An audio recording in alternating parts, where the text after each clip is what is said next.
Alright, so I wanted to show you all how I lay out an actual real-world document. I just got this project from a client to lay out a new book for him, and I thought it would just be a great thing to show you how I work. This isn't going to be like a normal tutorial. Everything I'm going to do is kind of off the cuff. I don't have anything rehearsed or planned.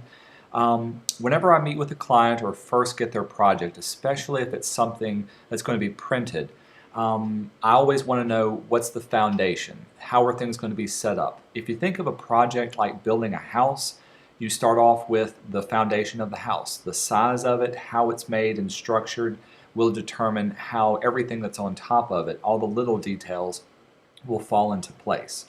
The best first place to go to is whoever is going to be doing the printing of your document. Always have a good relationship with the printer because setting up your document right the first time ensures that it takes less time and it'll cost your client a lot less. A lot less headache on both parties' parts too, which is always good. In this case, my author is going to be getting it published at McNaughton Gunn, which is a great little small publisher. They do the printing as well, so they've got on their website a pre-press guide. All the information you need to know before it goes to press, you can find it here. There is some technical jargon, but it is kind of written in a very easy to understand way. It's always good just to look at the pre-press to understand how you need to set up your document and how you can deliver your documents to them. I did some pre-reading. I do know they need everything as a PDF. Most of what I'm going to be doing today is going to be covered in creating pages. These are things like how to set up the correct size. They want things to be zipped together.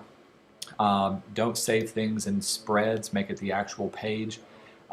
Small things like setting up trim marks. They don't want trim marks to be included on text files.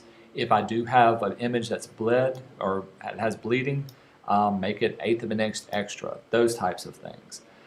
Saving graphics as a TIFF versus an EPS. All of these are things that we as graphic designers have to deal with. They're not sexy, they're not fun, but they're just the nitty-gritty things that the vast majority of people don't understand. And that's why going to a pre-press guide is the best place to start off. My client is a great little author. He's obviously done this before, so he's set up all of his chapters in different Word documents. Now I'll be working in InDesign, so I'm going to have to take his file, reformat it so that it does work well in InDesign. But if I open it up, you can see he's set up everything exactly the way he wants it to be. He's even got some little endnotes that are pre-formatted, so he knows how to set those up, which is great. A lot of times this will save me some headache from having to go back and nitpick and find every little endnote. He does have some formatting, so I got to pay attention to make sure where everything is bold or where everything is italicized that it stays that type of formatting. He's got some chapter headers, and if I scroll down, there's a couple of places like, yeah, I think he wants this to be a pull quote. He's got a couple of places that are some subheads, and if we go to the very last, yeah, here are the end notes that are in his document. Word is very good about setting up endnotes and getting things in order for publishing. So if you ever work with somebody, tell them to type it in Microsoft Word, give them a brief rundown on how to set up formats of your styling in there and then work from a Word document. He does give me some printed off notes, and I don't have these on the screen, but I've got them in front of me. He wants his text to be size 11 font in Times New Roman. That's common. 6:9 is going to be the size. He does say to change the little endnotes from Roman numerals to Arabic numerals. This is really easy, and we can do this once we import it into InDesign. So let's close that out. It looks like all of the documents are set up pretty much the same way. He does give me a couple of pictures. Again, if you've got pictures, save them as a TIFF or save them as an EPS if they are vector art. Another thing, just real quick, a lot of times the pre-press guide will tell you about compatibility. Now they want this to be sent as a PDF file, but if there's any problems, if I need to send them the InDesign file, I need to make note. They only have CS5. Now I'm working on CS6. So if I do send it to them, I've got to save it down as an older version. And this is just good to know because you want to be able to work well with a printer. Let's jump into InDesign and set up our document. For today, all I'm going to be doing is making sure my text flows in well and everything works really nicely. So when I make a new document, I don't know how many pages there are, so we're going to keep it at 1. It is going to be a print document with facing pages, and I'm going to turn on primary text frame. This is going to give me a text box on every page once I make it. Size is going to be 6 by 9. Not going to worry about columns. For margins, this is where it starts to get kind of, your preferred style.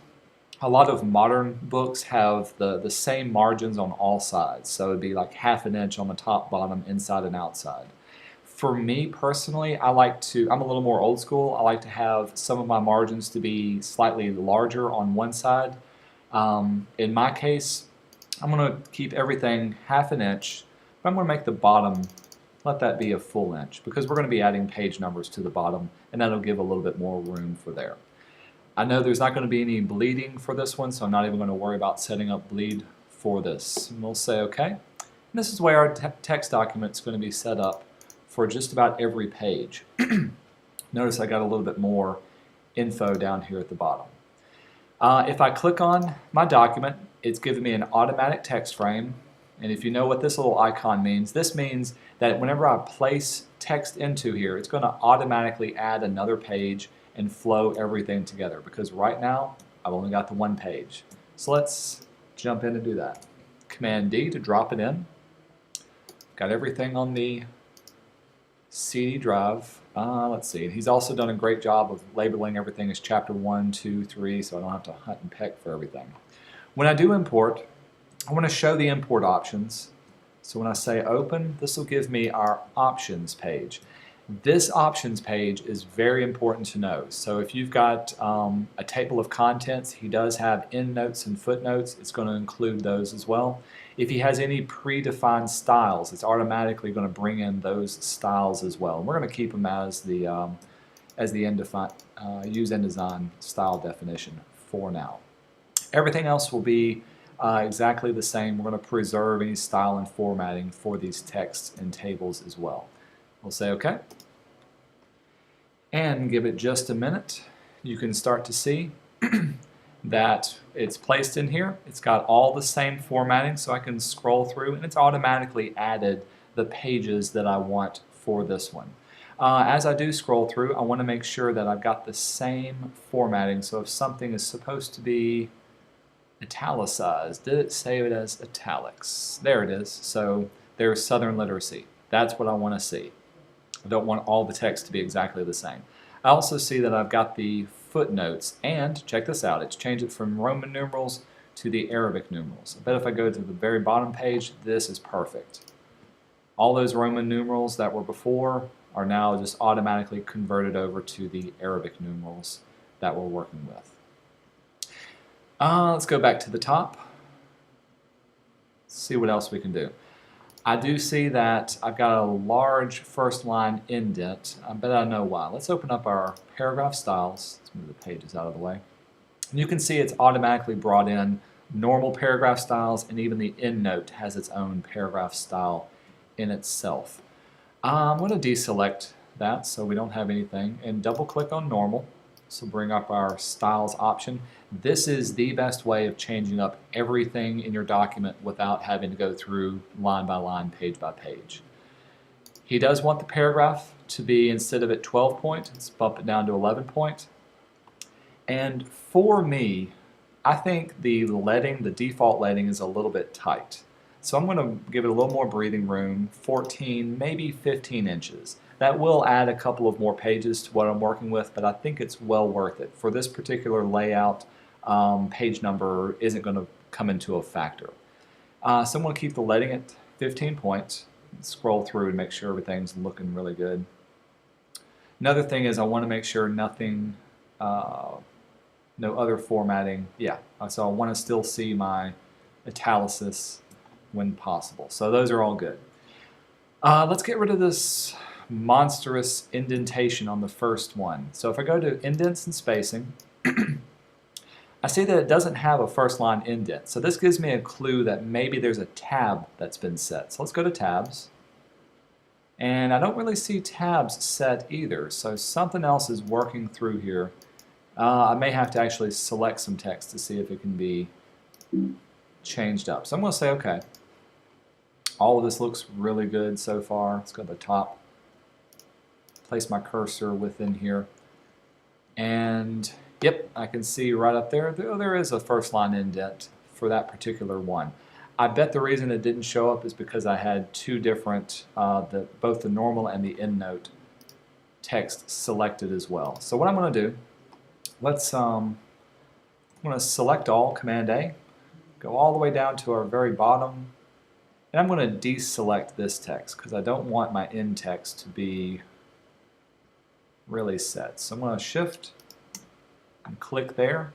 Now let's click on normal, and there we go. Now it's starting to fall into place really well. Tabs is good. First line indent. I'm just going to type in 0.25. Let's see what happens. Nothing came up. Same for tabs. Aha! Aha! On my tabs, they've got a automatic indentation of 0.25, which is what it should be. Why is it not? We'll say OK to that. The other thing is, aha, he's typed out a tab. So, this is going to be a little bit of a work, but I've got to go back in and take out that particular tab for each one. See, on some places it's not done. On some places he did place tabs. So as a graphic designer, I can look at this. Let's go to the very top. See how this first line is 1/4 of an inch? If I try to highlight it, it stops right there. So that's giving me a nice first line indent of 1/4 of an inch. But if I back out, see if I can find one where he pressed the tab. It goes down towards the bottom. This is a common just typing problem. Here's a great one. So on this line, you can see goes right to that one. On this line, see how much farther over that is? That tells me that he pressed tab to tab that particular space over. I can go to type and show my hidden characters, and there it is. There's that tab character, which shouldn't have been there. I actually pressed space twice and tabbed it over. So he did an automatic tab, not at the end of the world. We will have to go back in and make sure that these do line up. But that's all part of what he's paying me to do. I'm the graphic designer here. Let's hide those hidden characters. The last thing that I want to do is to add my page numbers, and I want these to be automatically added to my document. Right now I'm not going to worry about the chapter or where exactly it's starting, but to add automatic page numbers, we're going to go to our masters page, double click that one, and we're going to add these to the very bottom of each page. Now, here's the way I like to do it. Grab your text box, make one that spans the entire length of the box. Some people just like to put a small one in there, not me. I'm comfortable doing it this way. And I type out the largest number that I can think of, 888. Why 8s? Well, because 8 tends to take up a lot more character space than a 1, or sometimes a 0 tends to take up the same width as the other one does. And so it gives me 3 characters to work with. And then I just format this the way I want my page numbers to be formatted. I see it's got a little indentation of the first line, so we'll get rid of that. And I want this to be centered within my document. Once I've got that typed, I've got it selected, then I can go to Type and insert a special character. In this case, we want the current page number to be inserted. By default, it's going to give me an A because I'm on an A master page. I'm going to make a copy of this. Hold down Option and just drag it over. Make sure that's centered up on this page too. Now when I go back into my normal page mode, notice I've got my page numbers down at the very bottom. 2 and 3, 4 and 5. And since it's on a master page, there's no problem that I may accidentally click on it. I do see if I go into preview mode, it's a little bit close. So let's bring it down just a bit. Back into my master mode, select those, let's nudge it down. Go back into here.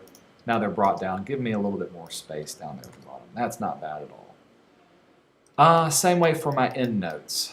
See, my endnotes will need a little bit of formatting issues. Let's go in and do that. So for my endnote text, we'll highlight these. Endnote text. Basic character formats. Size is 10. 10's not too bad. Let's see if he gave me any notes on the size that he wants it to be. I don't see anything.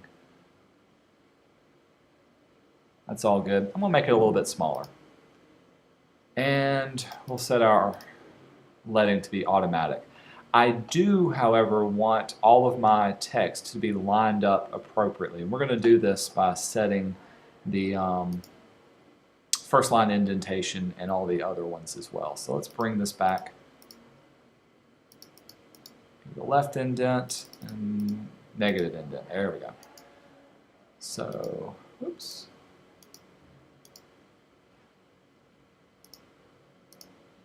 There we go. Notice I've got a left indent of 3.125 and a first line indent of negative 3.125. And all these seem to be pretty good. Let's bring it closer together. Yeah.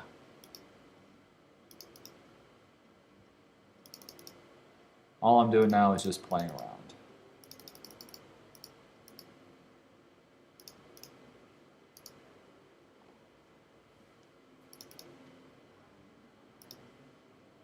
-2.5, -2.5.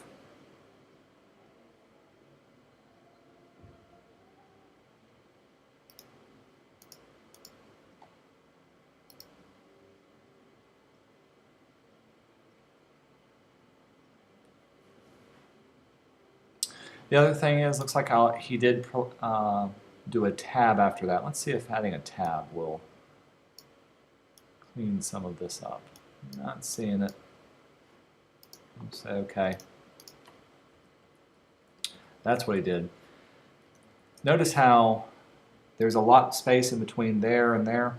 Well, that's because if I turn on show my hidden characters type, show hidden characters, he probably, oops, go back into preview mode. Yep, he pressed space a lot in there. It's a common thing. I'm going to have to go back in and just take out the spaces, because what I'm trying to do, you can see he even typed in 2 there, is I'm wanting these to be lined up properly with each other. And that's just something you got to go one at a time and redo. Plug and chug, as I like to call it. Plug it in, chug through it. You can see there's a large space that's been done with this one.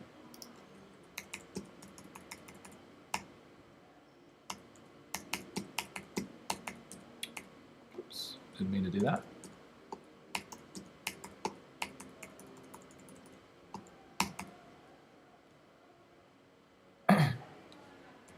The next thing I would look for is to make sure things kind of, no widows or orphans or unnecessary breakage. But that's something I'll probably handle later on once I get into here. That's looking pretty good. Let's see if I can give it a little more love. Yeah, okay. Right now everything's evenly lined up. I usually like to give that a little bit more space. So let's see what happens. We're doing this through tabs. I'm not going to do anything. Nope.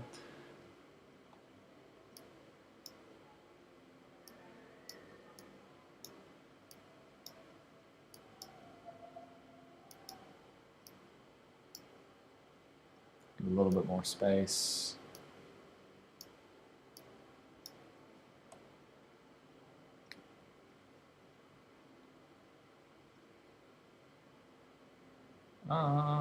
Indents, there we go.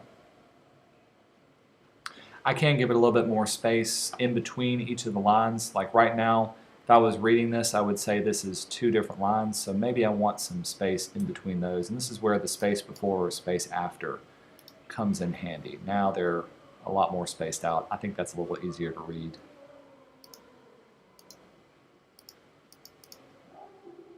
Yeah, we don't want that.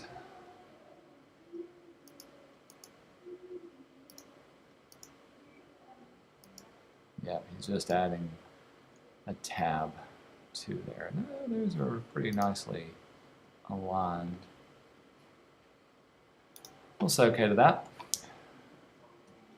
Let's just check out the tabs and see if any has been set. I just don't see it. Why is it set up there?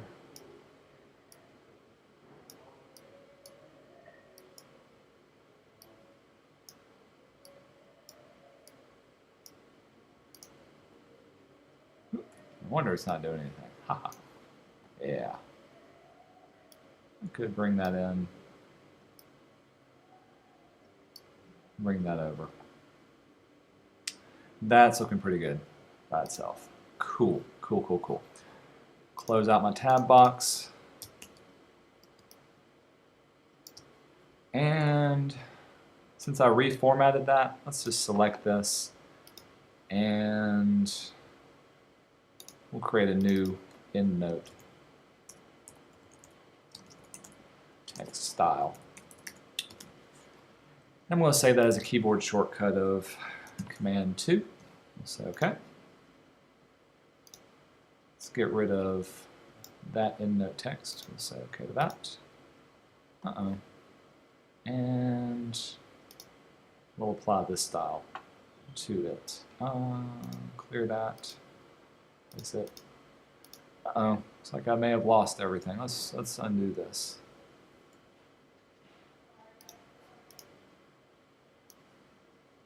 Working without a net. It's all good. Note style 2. I'm going to override that. Override the text. There it is, EndNote style 2. That's what we want that text to be. If I was to remove that now, of course it turns it back into normal, Command 2. Well, gracious sakes.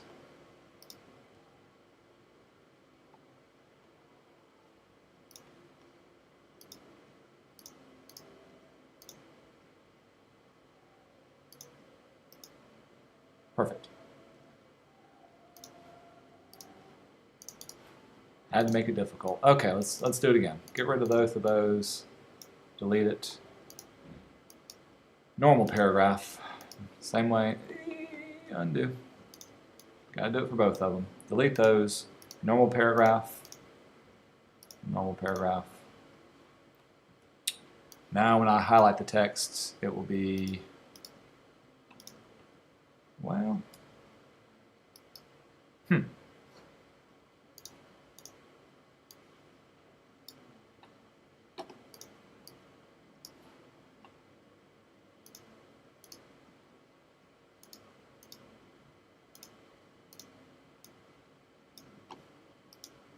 paragraph style 1. Is that okay?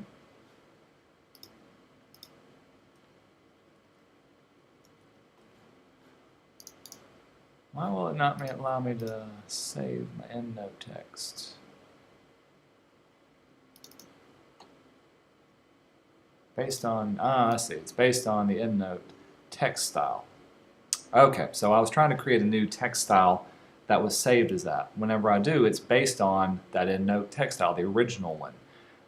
Since the original one I changed up, when I get rid of it, of course it's not there, and so cannot change it. That's why. So we need to just essentially keep the EndNote text style. We'll say okay to that. So it's all good. When formatting with that, let's see what else. Ooh, on seeing this, check this out. Notice that my indentation between those numbers, that is not good. So let's keep playing around with it. We're just going to go back to EndNote text. That all seems to be lining up really good. A lot of times it's just playing around and making sure you've got everything working the way it needs to work. And sometimes that means relearning things. Okay, so I've got everything looking good. I'm going to end this now just to show you how I work and what I do.